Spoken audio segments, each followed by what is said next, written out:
I bet there's a good chance that your first tools were probably a drill and a driver. But after that, in the next couple of months, you started adding other things. And quickly your storage and organization starts to look like this. Oh, come on. But today, we're gonna fix this. I'm Brad from Fix This, Build That. Let's build something awesome. I made a couple cabinets for my back wall to deal with all my cordless hand tools and my drills, and I just updated my cordless drill charging station earlier this year. But now I want to update this guy right here. I built this guy about 5 years ago, and in general, it's worked great. I like the removable divider, so I want to keep that in the new version. But the biggest issue is the blades. This blade storage is just horrible. Whenever I'm looking for reciprocating saw blades or jigsaw blades or circular saw blades, I cannot find them. So I'm going to address that and move things around a little bit and make it a lot better. And we don't need a lot of plywood for this build, so I'm gonna go shopping over here on the lumber cart and see if I can pull off all the pieces. Oh yeah.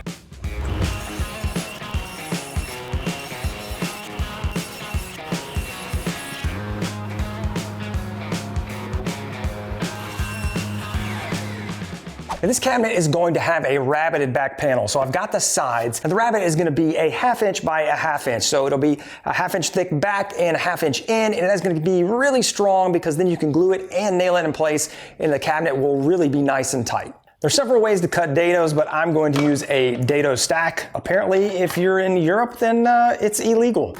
I have no idea what that's all about. Comment below if you know what that's about, because I always hear people saying that. I'm gonna switch out the blade, then start making the cuts.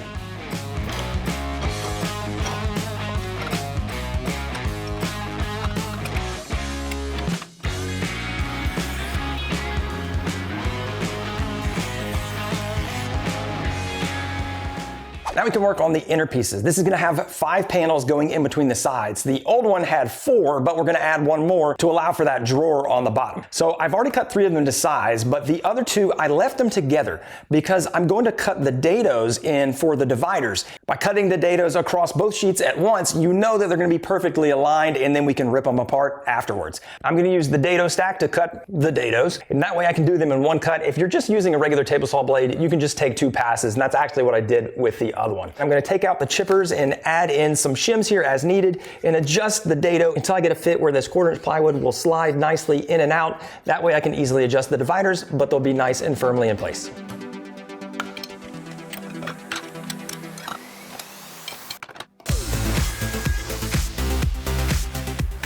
So I got it all set up now, and I'm gonna start on the outside. I'm gonna make 1 pass and then flip it around and make another pass on the other side. And that way I can work my way in and get 2 cuts for every single setup.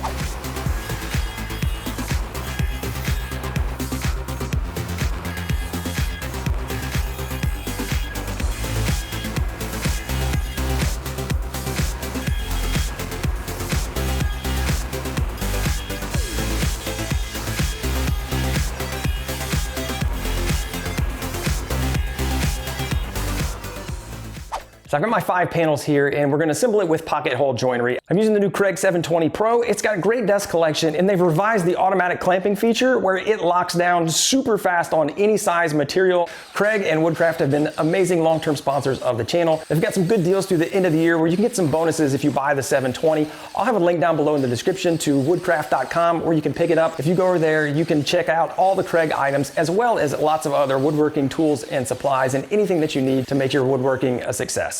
All right, now we can get into assembly, and I'm using the back on my workbench just because my workbench is only 25 inches deep and the cabinets are 30 by 30. So this will help me assemble. I still need to build a better workbench, but we'll do that someday. Now the shelves are sized so that they're only the width to the back of the rabbet, and where the rabbet starts, the actual back of the cabinet will fill that all in. So I'm gonna start by attaching the top to the sides, and then I'll just use these spacers to place the next shelves, and I'll use different sizes for each opening, and then that'll give me exactly the right fit when I get down to the drawer.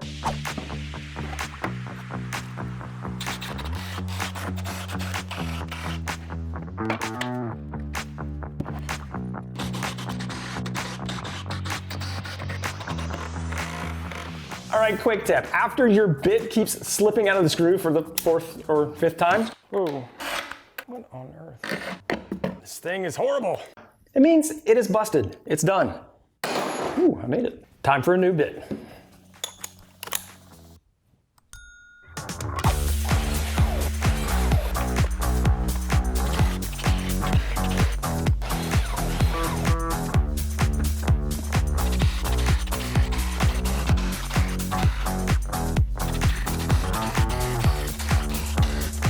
Right, all the shells are in, and now we've got the rabbet, and I'm just gonna measure in between the two rabbets and get the size for the back. I'll cut that to size and glue and nail it down.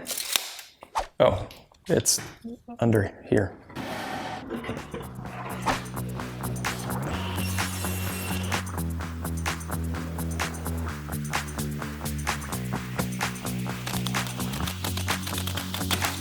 All right, this is looking great. Now I'm gonna cut some parts for the dividers. And I think I'm gonna go with 4 or 5 dividers, but it's always good just to make a few extra, and then you have them on hand, you can throw them up top and use them when you need them.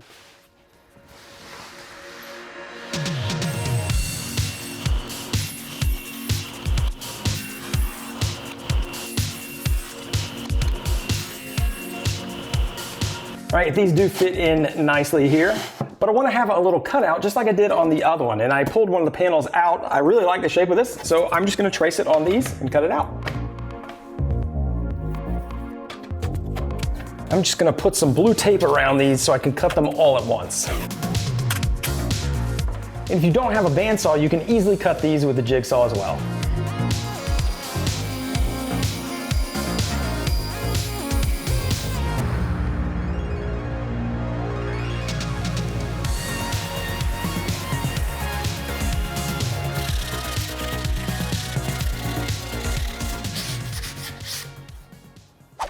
Now, it might not look like much, but this little cutout helps a lot when you're trying to access tools. So we'll get these all situated once I get it finished and up on the wall and get the tools in there. But first I'm gonna work on the drawer because that blade storage is a hot mess and we've got to take care of it.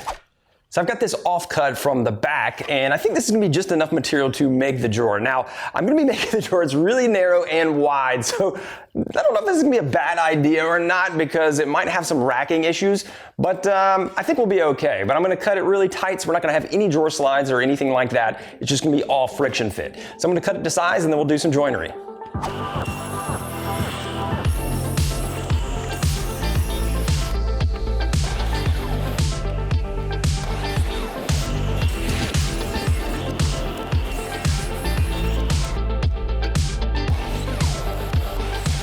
All right, I got the parts cut, and these look a little bit thicker because I switched over to 3/4 inch material. I think for a drawer this wide, the 3/4 is gonna be better, and I had some left over. I also found this 1/4 inch offcut off of the wood cart, and it is the perfect size for a drawer bottom. So what I'm gonna do now is cut the grooves on the inside bottom of the front and the sides to hold the bottom. And then I'll cut the back to size and screw it to that. You'll see what I mean in just a second. For the first cut, I'm gonna set the blade to 3/8 of an inch high, and that'll be half the distance of the plywood. Ooh, sounds like I've got a barking seal on my table saw. Then I'll set the fence 1/4 inch from the blade. Now I can run a few test pieces in the fronts and the sides, and that'll give me an 1/8 inch kerf. Then I can keep moving the fence over and make those cuts on the test pieces until it fits my bottom panel exactly and cut all my parts.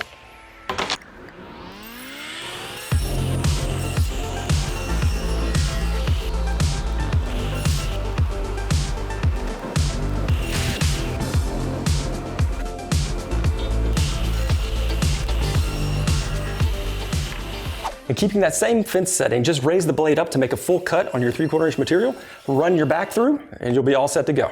Now for the last step, I'm gonna cut some rabbets on the front of the drawer at the ends, and that will accept the sides. Then I'll just glue and brad nail them together.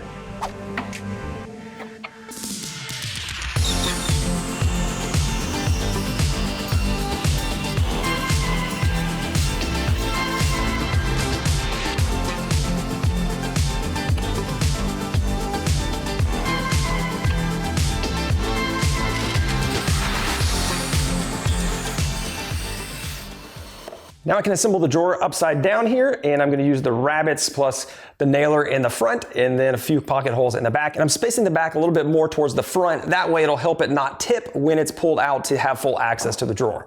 To keep it simple, I'm not gonna use any drawer hardware on this. I just got a little mark here in the center of the front, and I'm gonna drill an inch hole in it and then round over the outsides of it so it'll be nice and cozy on the finger.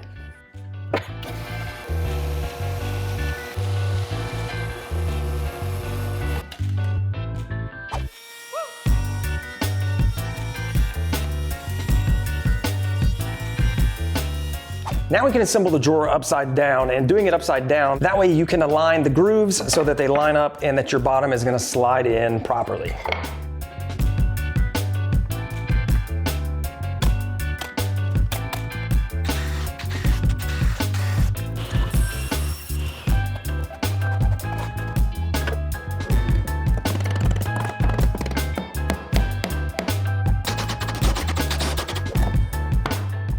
All right, let's see how we did. See how the fit is.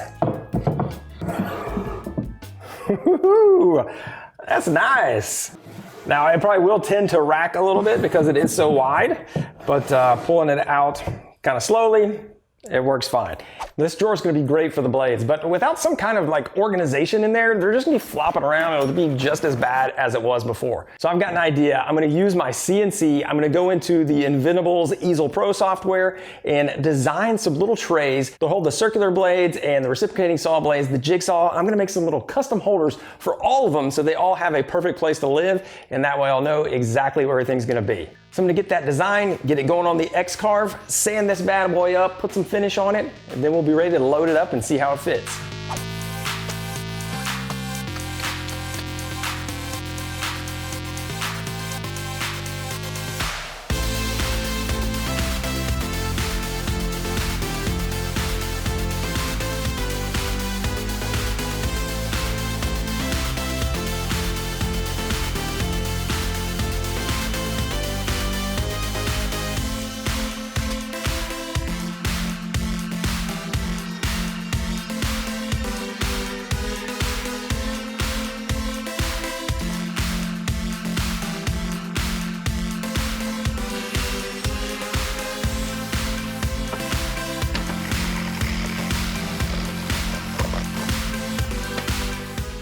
All right, everything is ready to go. I've got my finish ready, just using some Halcyon from Total Boat, and I'm going to apply it very lightly right here in between the dividers. So I'm gonna kind of start by, applying some to the back, and then go in and just use the excess right on the dividers. Just don't go overboard or you'll have a big sticky mess that'll dry up and your dividers won't fit.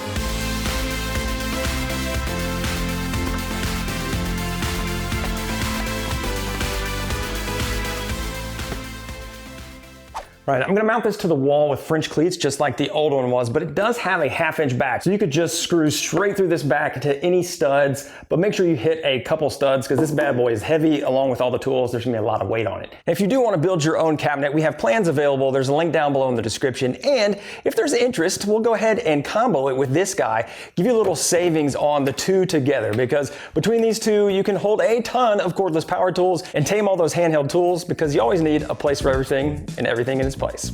Let's get this up.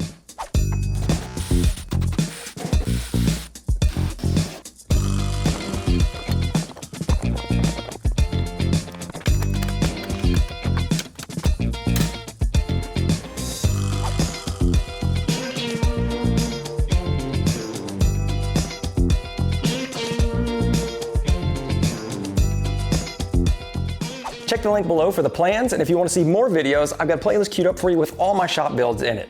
I want to give a huge thank you to all those folks that have been joining the FTBT Builders Club, and until next time guys, get out there and build something awesome.